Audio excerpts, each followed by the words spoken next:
They say the deeper you go into the woods, the more likely you are to find things you were never meant to see. For me and my friends, that wasn't just a campfire story, it became our reality. What started as an ordinary hiking trip turned into a nightmare none of us can forget. And it all began when we found the cabin. Before we begin, if you love unsettling, eerie stories like this, make sure to subscribe. You won't want to miss what's coming next. It was supposed to be a simple weekend getaway, just me, my two best friends, and miles of open forest. We picked a trail none of us had hiked before, hoping to explore something new. The first day was normal, quiet, peaceful even. We set up camp, told dumb jokes around the fire, and stayed up way too late trying to scare each other with made-up ghost stories. If only we knew what was actually waiting for us.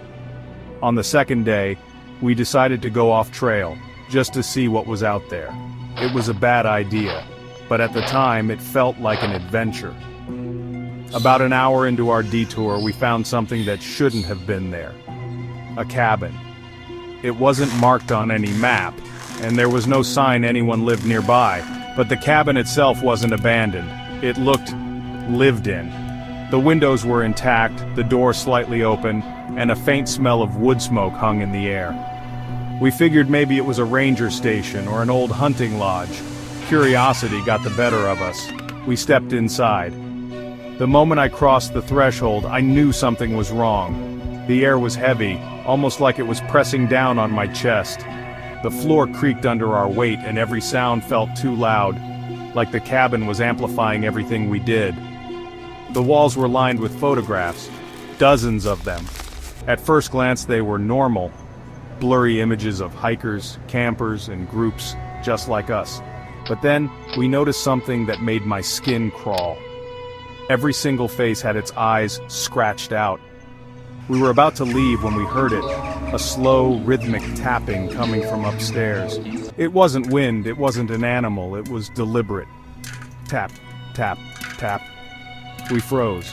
No one wanted to be the first to move, but standing still felt worse. My friend whispered, "We should go," and that's when the front door slammed shut. The tapping turned into footsteps moving toward the stairs. Someone was coming down. We panicked. One of us yanked at the door, but it wouldn't open. It was like the wood had fused together. Then came the voice, hoarse, broken, and just loud enough to hear over the pounding in my chest. "Why did you come here?" The footsteps stopped just behind the wall. We couldn't see who or what it was, but we could feel it watching us. We had no choice. We shattered one of the windows and scrambled out into the dirt. The moment my feet hit the ground, I ran. I didn't look back until we were well into the trees. And when I did, the cabin was gone. Just trees, like it had never been there at all. We found our way back to the trail eventually, though none of us spoke the entire hike back. Even after we got home, none of us wanted to talk about what happened. But a few days later, I found something in my backpack. A photograph. One I don't remember taking. It showed the three of us, standing inside that cabin. And just like the others, our eyes had been scratched out.